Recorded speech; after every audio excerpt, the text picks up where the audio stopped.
ആ പള്ളി പോലും ഇന്ന് നിലവിലുണ്ടെന്നാണ്.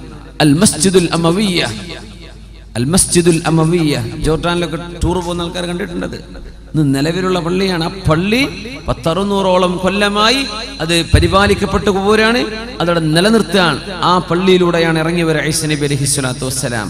അതിന്റെ സ്ഥലം പോലും ഇന്ന് റെഡിയാണ്. യൻസിലു അലൽ മനാറത്തിൽ ബൈദാഇ ശർഖിയ്യ ദമസ്കസിന്റെ കിഴക്ക് ഭാഗത്തുള്ള ഒരു പള്ളിയുടെ വെളുത്ത മുനാരത്തിലൂടെ 2 മലക്കുകളുടെ ചിറകുകളിൽ കൈവച്ചുകൊണ്ട് ഇറങ്ങി വരും.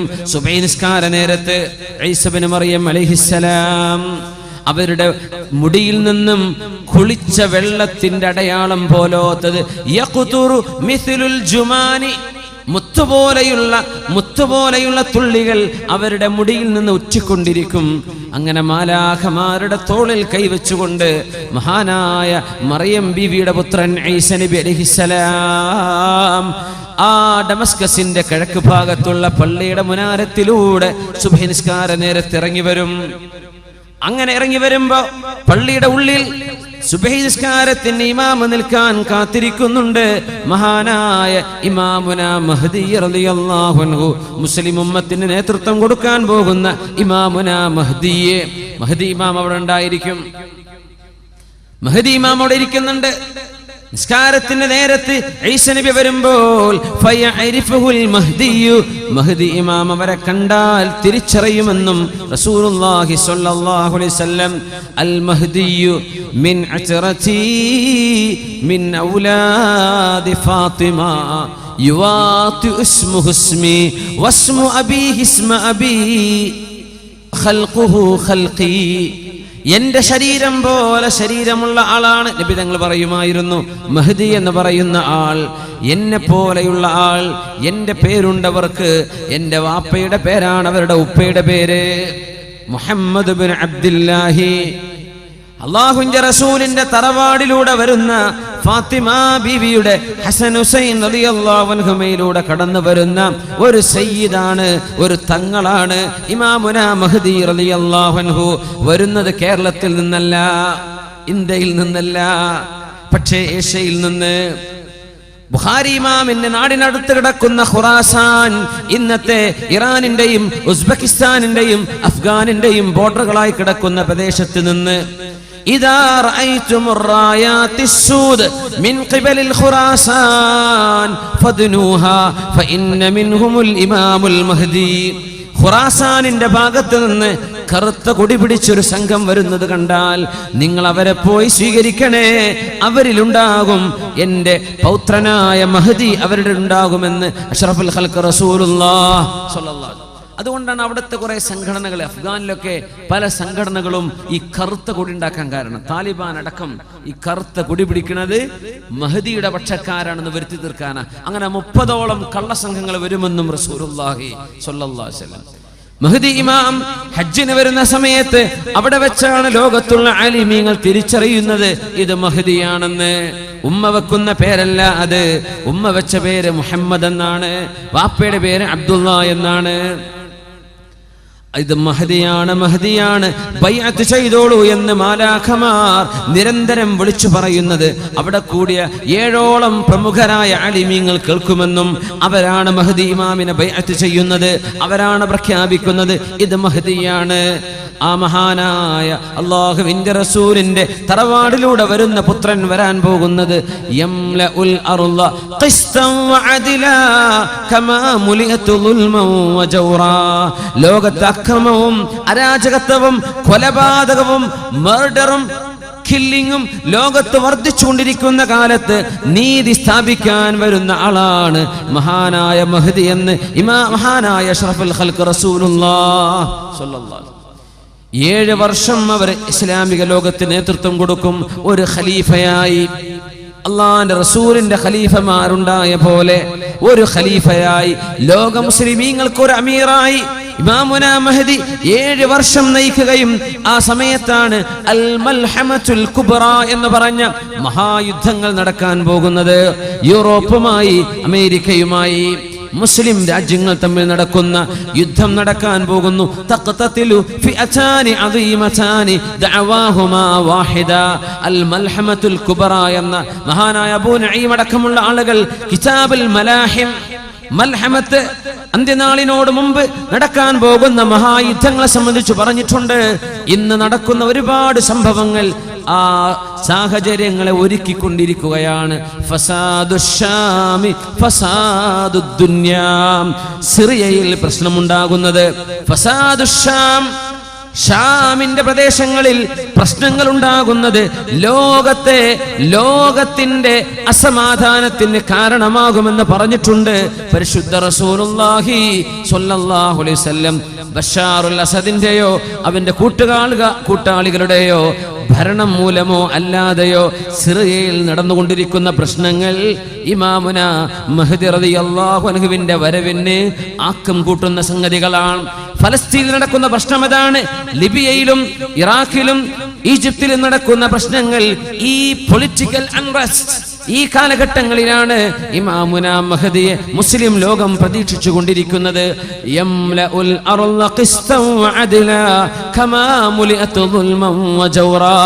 മുസ്ലിമീങ്ങൾക്കെതിരെ അക്രമവും മുസ്ലിമീങ്ങൾക്കെതിരെ കൊടും ക്രൂരതയും അനീതിയും നടക്കുന്ന കാലത്താണ് മഹദി ഇമാം പുറപ്പെടുകയെന്ന് മുഹമ്മദ് മുസ്തഫ റസൂലുള്ളാഹി.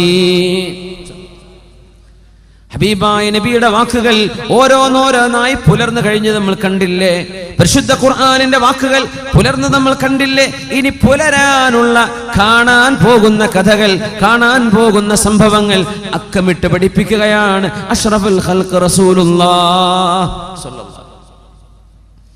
മസീഹുദ് ദജ്ജാൽ അവിടെയുണ്ട്, അവൻ നടന്നുകൊണ്ടിരിക്കുന്നുണ്ട്. സിറിയയിലെ പള്ളികളിൽ ബാരിക്കേഡ് വെച്ചിട്ടുണ്ടാകുമെന്നാണ്. പള്ളികളൊക്കെ സീൽ ചെയ്തിട്ടുണ്ടാവും, പൊതുജനങ്ങൾ കടക്കാൻ പറ്റാത്ത രീതിയിൽ. മഹദി ഇമാമും ഏതാനും മുഅ്മിനീങ്ങളും സുബ്ഹി നിസ്കാരത്തിന് കാത്തു നിൽക്കുമ്പോൾ മാലാഖമാരുടെ തോളിൽ കൈവച്ചുകൊണ്ട് ഇറങ്ങി വരുന്ന ഈസ ഇബ്നു മറിയം അലൈഹിസ്സലാം നബി ഇറങ്ങി വരാണ്. മഹദി ഇമാം പറയും, ഈസ നബിയെ നിങ്ങൾ ഇമാം നിൽക്കുക, തഖദ്ദം, നിങ്ങൾ ഇമാം നിൽക്കുക എന്ന് പറയും.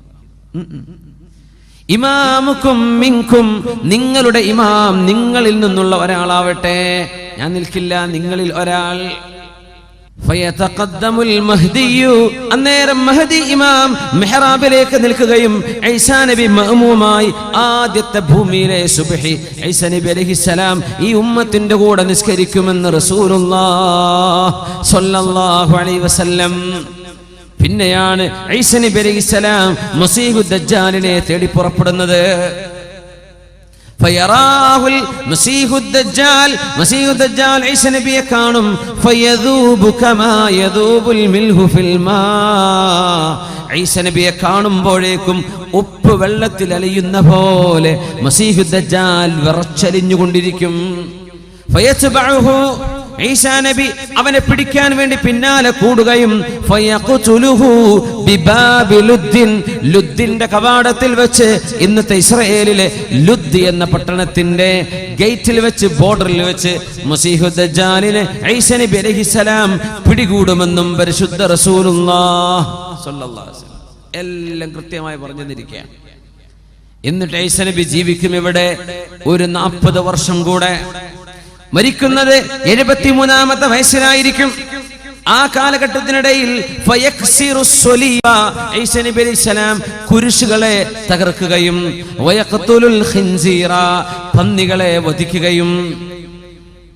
ഈസാ നബിയെ ദൈവമാണെന്ന് പറഞ്ഞവരോട് ഞാൻ ദൈവമോ ദൈവപുത്രനോ അല്ലെന്നും ഞാൻ അല്ലാഹുവിന്റെ തിരുദൂതൻ മാത്രമായിരുന്നുവെന്നും അവരെ തിരിച്ച് അറിയിക്കുകയും അവരെ ദീനിലേക്ക്, ഇസ്ലാമിലേക്ക് മടക്കി കൊണ്ടുവരികയും ചെയ്യും. വഇമ്മിൻ അഹ്ലിൽ കിതാബി ഇല്ലാ ലയുഅ്മിനന്ന ബിഹി ഖബ്ല മൗതി, ഈസാ നബി വഫാത്താകുന്നതിന്റെ മുമ്പ് സർവ്വ കിതാബിന്റെ ആളുകളും ക്രിസ്ത്യാനികളും ജൂതന്മാരും അല്ലാഹുവിൽ വിശ്വസിക്കുക തന്നെ ചെയ്യും. പരിശുദ്ധ ഖുർആൻ അപ്പൊ എന്താ ഇന്നും ക്രിസ്ത്യാനികൾ ഈസാ നബി വരുന്നവരെ, ഈസാ നബി വന്നാൽ അവർ വഫാത്താകുന്നതിന്റെ മുമ്പ് ഖബല മൗതിഹി, ഈസാ നബി മൗത്തായിട്ടില്ല, ഈസാ നബി വഫാത്താകുന്നതിന്റെ മുമ്പ് എല്ലാ വേദം നൽകപ്പെട്ടവരും ക്രിസ്ത്യാനികളും ജൂതന്മാരും അടക്കമുള്ളവർ അല്ലാഹുവിന്റെ സത്യമായ ദീൻ ഇസ്ലാം ശരിയാണെന്നവർക്ക് ബോധിക്കുക തന്നെ ചെയ്യും. അതിന് വരുന്ന മഹാനായ ഈസാ നബി അലൈഹി സ്വലാത്തു വസ്സലാം. കല്യാണം കഴിക്കും, മക്കള് ജനിക്കും, പരിശുദ്ധമായ റൗള ഷരീഫിൽ അല്ലാഹുവിന്റെ റസൂലിന്റെ റൗളയുടെ അരികത്ത് തന്നെ അവർക്ക് ഖബർ കുഴിക്കപ്പെടുമെന്നും പരിശുദ്ധ ഹദീസുകളിൽ കാണാൻ കഴിയും. യാ അല്ലാഹ്, എന്തായിരിക്കും അവസ്ഥ അല്ലേ? ഈസാ നബി വന്ന ആദ്യത്തെ 2 ദിവസമൊക്കെ പത്രങ്ങൾ അങ്ങനെ എഴുതും, ന്യൂസിലൊക്കെ അങ്ങനെ കാണും. പിന്നെ നമുക്കൊരു സാധാരണ സംഭവം അങ്ങനെ ഉണ്ടാവുക.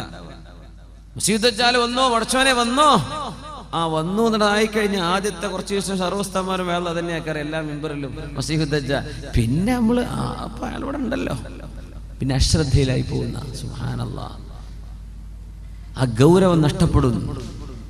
അല്ലാഹു കാക്കട്ടെ, നമ്മുടെ ഈമാൻ അല്ലാഹു ഖബൂലാക്കുമാറാകട്ടെ.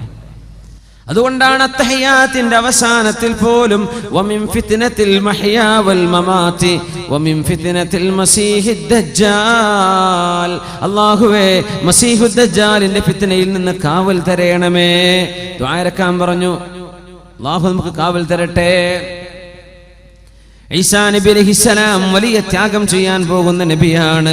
മഹാനായ ഈസാ നബി അലൈഹിസ്സലാം വരുമ്പോഴേക്കും യഅജൂജ് മഅജൂജുകളെ അല്ലാഹു അയച്ചിട്ടുണ്ടാകും.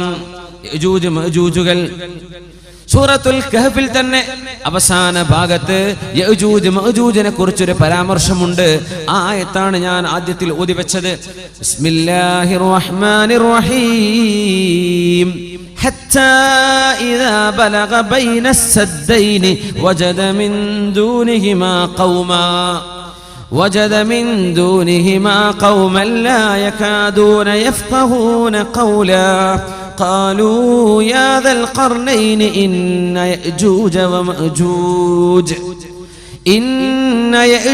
ومأجوج مفسدون في الأرض فهل نجعل لك خرجا على أن تجعل بيننا وبينهم سدا قال ما مكني فيه ربي خير فأعينوني بقوة أجعل بينكم وبينهم رجما آتوني زبر الحديد حتى إذا ساوى بين الصدفين قال انفخوا حتى إذا جعله نارا قال آتوني أفرغ عليه قطرا فما استطاعوا أن يظهروه وما استطاعوا له نقبا